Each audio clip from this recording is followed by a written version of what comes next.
नमस्कार दोस्तों, कैसे हो सभी दोस्तों। आज का ये वीडियो काफ़ी ज़्यादा इम्पोर्टेंट है। बहुत लोगों ने मुझे कांटेक्ट किए थे हालांकि इन दिनों कि हमें नया बिज़नेस शुरू करना है, हम हमारा कुछ साइड पे वर्क करना चाहते हैं, तो किस तरीके से किया जाए और क्या क्या चीज़ें ध्यान में रखनी पड़ेगी। तो ये वीडियो उनके लिए भी है और जो लोग पहले से इस फील्ड में वर्क कर रहे हैं, अपना बिजनेस कर रहे हैं। हो सकता है मेरे इस वीडियो में कुछ ऐसी बातें हो जो उनके लिए भी ज़रूरी हो सके, या फिर उन्हें ना पता हो तो उन्हें भी पता चल जाएगा। तो मैं रिक्वेस्ट करना चाहूँगा कि आप वीडियो में पूरा देखिएगा, पूरी इन्फॉर्मेशन कलेक्ट कीजिएगा। मेरे वीडियो काफ़ी ज़्यादा लंबे होते हैं अन्य वीडियो के मुकाबले। इसका रीज़न है कि मैं प्रयास करता हूँ जितना हो सके उतना डिटेल में वीडियो बनाने का, जिससे कि आपके पास एक बेहतर डिटेल पहुँच सके। आज का ये वीडियो भी कुछ इसी तरीके से, कई लोगों ने रिसेंटली कांटेक्ट भी किए थे कि हम बिज़नेस शुरू करना चाहते हैं तो किस तरीके से किया जाए। अब यहाँ पे जब उनको फ़ोन पे मैं डिटेल बताता हूँ तो वो शॉक हो जाते हैं कि भाई इतनी सारी चीज़ों का ध्यान रखना पड़ता है। देखिए, प्रोडक्ट मैन्युफैक्चरिंग में बेसिकली दो प्रोडक्ट होते हैं, दो टाइप के प्रोडक्ट होते हैं। एक होता है हमारा क्लीनिंग प्रोडक्ट और एक होता है कॉस्मेटिक प्रोडक्ट। अब कॉस्मेटिक प्रोडक्ट में कौन से प्रोडक्ट आते हैं भाई? जो भी ऐसा प्रोडक्ट है जो सजीव पे उपयोग होने वाला है, सजीव यानी जिस भी ऐसा व्यक्ति हो या प्राणी हो जिसमें जीवन हो, उस पर अगर कोई भी प्रोडक्ट आप उत्पादन करना चाहते हो तो उसके लिए आपको कॉस्मेटिक ग्रेड का लाइसेंस ज़रूरी है। अब प्रोडक्ट कौन से हो गए? तो हैंड वॉश हो गया, फेस वॉश हो गया, शैम्पू, बॉडी वॉश, साबुन या कोई भी अन्य प्रोडक्ट जो सजीव मनुष्य पे या सजीव प्राणी पे उसका उपयोग होने वाला है, उस प्रोडक्ट का अगर आपको उत्पादन करना है तो आपको कॉस्मेटिक ग्रेड का लाइसेंस लगेगा। ये ज़रूरी होता है। हाँ, आप उसको मैन्युफैक्चरिंग करना सीख चुके हो तो आप उसको बना के बिना लेबल के आप बेच रहे हो, अलग बात है।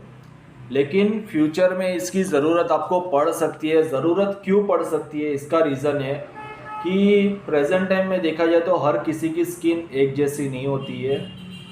अब हो सकता है कोई व्यक्ति ने आपका प्रोडक्ट यूज़ किया, कॉस्मेटिक ग्रेड का प्रोडक्ट, आप बिना लेबल के उसको सेल कर रहे हो, कॉस्मेटिक ग्रेड का प्रोडक्ट यूज़ किया और उसी व्यक्ति को प्रॉब्लम हुआ, स्किन में कोई भी एलर्जी हो गई, कुछ भी हो गया, तो यहाँ पे आपके ऊपर प्रॉब्लम आ सकती है। तो इसके लिए सबसे पहली चीज़, आप अगर मैन्युफैक्चरिंग कर रहे हो, आपके पास लाइसेंस नहीं है, तो या तो आप लाइसेंस बना लीजिए, या फिर आप बिना लाइसेंस के करना चाहते हो तो उन्हीं लोगों को अपना प्रोडक्ट दीजिए जिन पे आप ट्रस्ट कर सको। ये चीज़ें खास ध्यान रखने जैसी होती है। अब दूसरी चीज़ हो गई हमारे क्लीनिंग ग्रेड के प्रोडक्ट। तो ऐसा कोई भी प्रोडक्ट मैन्युफैक्चरिंग आप कर सकते हो जो निर्जीव वस्तुओं पे उसका उपयोग हो रहा हो, वो हमारे क्लीनिंग ग्रेड में आता है। फिर चाहे बर्तन से लेके पोछा मारने तक का प्रोडक्ट हो गया, फर्नीचर क्लीनिंग हो गया, टाइल्स क्लीनिंग हो गया, XYZ एनीथिंग प्रोडक्ट जो निर्जीव वस्तुओं पे उसका उपयोग हो रहा है, उसका उत्पादन आप क्लीनिंग ग्रेड पे आप कर सकते हो। अब क्लीनिंग ग्रेड पे क्या लाइसेंस लगेगा? तो शॉर्ट एंड सिंपल, शुरू में आपको MSME रजिस्ट्रेशन करना होगा, माइक्रो स्मॉल मिनी एंटरप्रेन्योर। ये फ्री ऑफ कॉस्ट पे होता है। अगर आपके पास इंटरनेट है, घर पे कंप्यूटर है, तो आप इसको आसानी से घर पे बना सकते हो। इसके ऊपर कई लोगों ने वीडियो बनाए हुए हैं। अगर नहीं तो अगर आपके कांटेक्ट में कोई भी CA हो या फिर कोई एडवोकेट हो तो आप उसके पास बनवा सकते हो। जो भी उसकी फ़ीस होगी वो आपसे परचेस कर लेगा, आपसे कलेक्ट कर लेगा, सॉरी, और आप उनसे सर्टिफिकेट ले सकते हो। अब इसमें कौन से कोड जनरेट करने चाहिए तो मैं यहाँ पे आपको बता रहा हूँ, यहाँ पे मैं दे रहा हूँ, आप उतने कोड मेंशन कर दीजिए। आप आसानी से प्रोडक्ट आप मैन्युफैक्चरिंग कर सकते हो। जैसे डिश वॉश हो गया, detergent, toilet cleaner, floor cleaner, bathroom cleaner, phenyl हो गया, टाइल्स क्लीनर हो गया, कॉपर क्लीनर, इस तरीके के प्रोडक्ट आप मैन्युफैक्चरिंग कर सकते हो। अब बात की जाए शुरू कहाँ से किया जाए। अब कई लोगों को घर से शुरू करना होता है, कई लोग अलग इसकी जगह रख के फिर वहाँ से शुरू करना चाहते हैं, तो दोनों ही ऑप्शन आपके लिए बेटर है। आप घर से भी शुरू कर सकते हो और कोई भी शॉप या कोई इंडस्ट्रियल एरिया में आप अपना मैन्युफैक्चरिंग स्टार्ट कर सकते हो। हाँ, मेन चीज़ होती है रॉ मटेरियल। अब यहाँ पे मैं बहुत लोगों के साथ में मेरा कांटेक्ट चलते रहता है, क्योंकि मैं खुद भी रॉ मटेरियल सप्लाई करता हूँ, कई लोगों के साथ में डिस्कशन भी होती है। आप लोगों को, आप शायद नए हो तो आपको इतना आइडिया नहीं होगा, लेकिन प्रेजेंट टाइम ऐसा चल रहा है कि रॉ मटेरियल में भी मिलावट चल रही है। अब यहाँ पे प्रश्न होता है कि हम मिलावट को कैसे समझें। तो जहाँ आपका प्रोडक्ट फाइनल होता है वहाँ आपको पता चल जाता है कि आपका प्रोडक्ट जिस तरीके से बनना चाहिए उस तरीके से बना है या नहीं, उसमें उस तरीके की फिनिशिंग है या नहीं है। एसिड स्लरी, SLES, इसमें काफ़ी तरीके से मिलावट होती है, क्योंकि हम इसको सेल करते हैं तो हमें पता होता है कौन किस तरीके का मटेरियल सप्लाई कर रहा है। अगर आपका रॉ मटेरियल क्वालिटी वाला है, अगर आपका रॉ मटेरियल क्वालिटी वाला है तो ही आपका रेडी प्रोडक्ट क्वालिटी वाला बनेगा। ये एक चीज़ खास ध्यान रखिएगा, क्योंकि कई लोगों ने मुझे कांटेक्ट किए थे कि मेरे वीडियो देखे और उसी वीडियो के अकॉर्डिंग उन्होंने प्रोडक्ट बनाया, लेकिन जो चीज़ें मैं वीडियो में जो फाइनल प्रोडक्ट बता रहा हूँ वैसा उनका प्रोडक्ट नहीं बन रहा है। तो भाई इसमें देखो, सबसे पहली चीज़, गलती रॉ मटेरियल की भी हो सकती है, क्योंकि मैं यहाँ पे अगर पूरा प्रोसेस बता रहा हूँ और उस प्रोसेस को आप अगर केवल उसमें क्या क्या चीज़ें कितनी ऐड की है उतना ही देख के निकलना है, तो यहाँ पे आपकी भी कुछ हद तक गलती हो सकती है। पहली चीज़, प्रोसेस को पूरा समझिए। दूसरी चीज़, अगर लाइव में आपके सामने प्रोडक्ट बन रहा है और आप जब प्रोडक्ट बना रहे हो तो वो प्रोडक्ट फिनिशिंग पे सेम नहीं आ रहा है, तो यहाँ पे आपका जो रॉ मटेरियल है, जो भी आपने परचेस किया, वो क्वालिटी वाला नहीं है। एसिड स्लरी की क्वालिटी कैसे चेक की जाए? तो इसके दो तरीके हैं। एक तरीका है, आप उस एसिड स्लरी का लेबोरेटरी टेस्ट करवा लीजिए और उसमें क्वालिटी कितनी है वो आपको पता चल जाएगा लेबोरेटरी सर्टिफिकेट से। अब यहाँ पे भाई खर्चा हो जाता है। तो अगर वो चीज़ नहीं करनी है तो मैंने कुछ टाइम पहले मैंने वीडियो अपलोड किया था पीएच का रेशियो चेक करने का, कैसे पीएच का रेशियो निकाला जाता है। अब उस वीडियो को भी देख सकते हो मेरी वीडियो लिस्ट में जाके, और उसके अकॉर्डिंग आप पीएच का रेशियो चेक करके वहाँ से आप अंदाज़ा लगा सकते हो कि आपकी स्लरी जो है उसका रेशियो कितना आ रहा है, तो आपको थोड़ा आइडिया आ जाएगा। अब यहाँ पे कन्फ्यूजन हो जाएगी कि भाई हमें पता ही नहीं है तो कितना आना चाहिए, किस तरीके से आना चाहिए। इसके लिए हमेशा से बोलता हूँ, पहले इन्फॉर्मेशन कलेक्ट करो, जानकारी लो, तो आपको सभी चीज़ें इजी लगेगी। अब पीएच का रेशियो कितना आना चाहिए? तो अगर आपकी स्लरी क्वालिटी वाली है, प्योर 90% आपकी स्लरी है, तो आपका पीएच का रेशियो 6.45 से लेके 6.54 तक आपका रेशियो आ सकता है। इससे कम आपका रेशियो आता है तो मच बेटर है, लेकिन 6 से लेके 6.5 के बीच में आपका रेशियो आएगा अगर आपकी स्लरी क्वालिटी वाली है, 90% है। अगर 90% से कम परसेंटेज वाली स्लरी है आपकी, तो 6.5 के ऊपर का रेशियो चला जाएगा। 6.66 भी आ सकता है, 6.70 भी आ सकता है, या फिर 7 का रेशियो भी आ सकता है।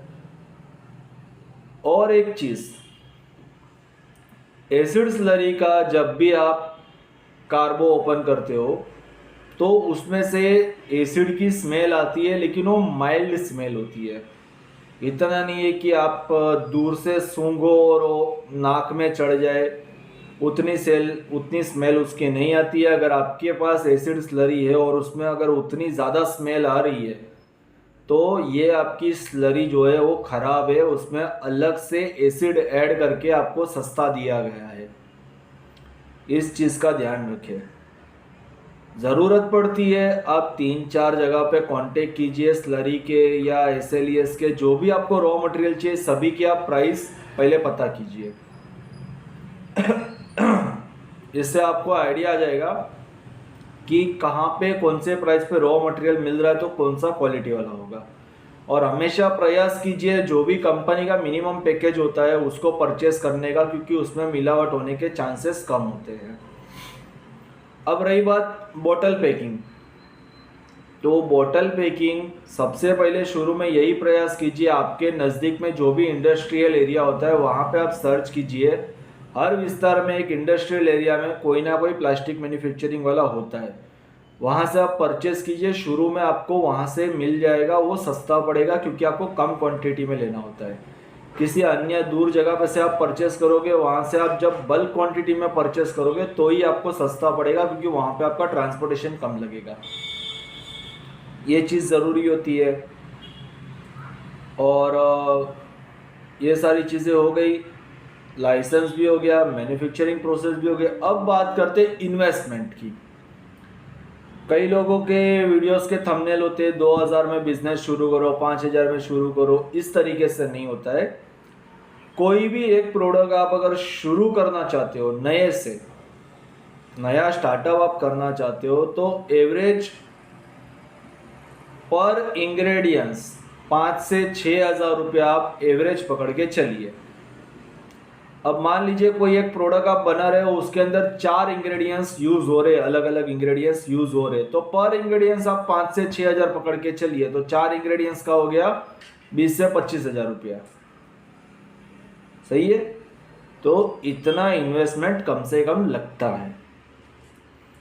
अगर इतना इन्वेस्टमेंट नहीं करते, कई लोगों का मुझे कहना है कि हमें पहले सैंपल के लिए बना के देखना है, हमारा सक्सेस होता है तो हम बिजनेस करते हैं। इस तरीके से बिजनेस नहीं होता है।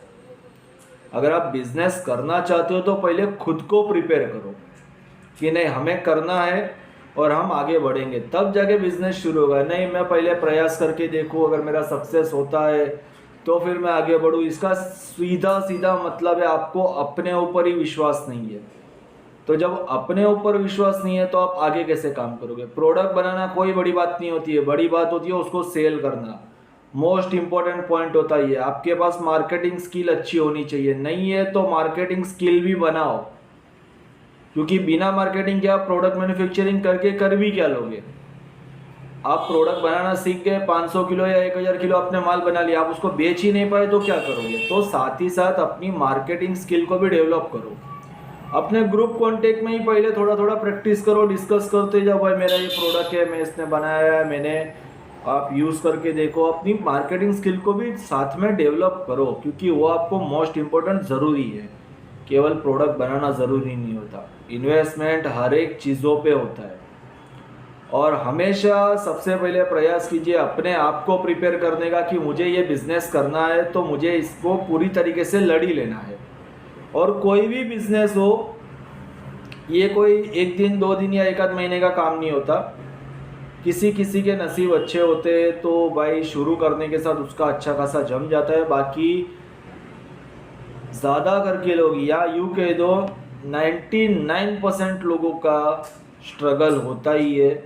तो अपने आप को उस लेवल पे भी प्रिपेयर करो कि भाई जो भी हो 6 महीना या 1 साल मुझे इस बिज़नेस को पूरी तरीके से देना है। जब उतना खुद को प्रिपेयर कर लो तब जाके किसी भी बिजनेस में पढ़ो, तो आपका पैसा भी सुरक्षित रहेगा। जो भी आप इन्वेस्ट करते हो वो इन्वेस्ट भी आप उस बिजनेस में से निकाल सकते हो। वरना शुरू करने के लिए कर दिया, किसी और का बिजनेस अच्छा चल रहा है वो देख के हम भी चढ़ गए, अब हमें तो कुछ आता ही नहीं है, यहाँ फंस गए, अब हो जाएगा पूरा लॉस। तो ये चीज़ मत करो। कोई भी बिज़नेस शुरू करना है पहले उसकी पूरी जानकारी लो, कौन से केमिकल लगते हैं, उसका क्या काम है, किस तरीके से उसको उपयोग में लिया जाता है। अगर आप मैन्युफैक्चरिंग करना चाहते हो तो ये सारी चीज़ों का पहले आपको नॉलेज होना चाहिए। तो पहले नॉलेज कलेक्ट करो।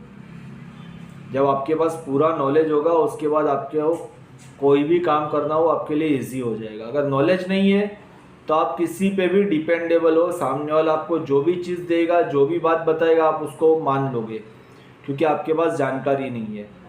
अगर कहीं से कोई फॉर्मुलेशन मिलता है, कोई आपको पर्सनली फॉर्मुलेशन देता है, तो उसके साथ भी आप डिस्कस कर सकते हो। नहीं हो रहा है या कोई जवाब नहीं दे रहा है तो इसके लिए मैंने भी ट्रेनिंग सेक्शन रखा हुआ है, मैं पूरी जानकारी के साथ सिखाता हूँ। आप चाहो तो मुझे कांटेक्ट करके ट्रेनिंग ले सकते हो।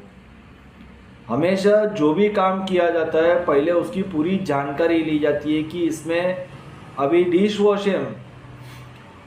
कुछ टाइम पहले कहीं से बात हुई थी किसी व्यक्ति के साथ में, अब मुझे जगह याद नहीं आ रही है, तो डिश वॉश के रिलेटेड ही बात हुई थी। अब उन्होंने कहा कि हम डिश वॉश में यूरिया ऐड करते हैं। हालांकि मैंने कई वीडियो भी कई लोगों ने मुझे शेयर किए थे कि इस वीडियो में यूरिया ऐड करने का बताया हुआ है।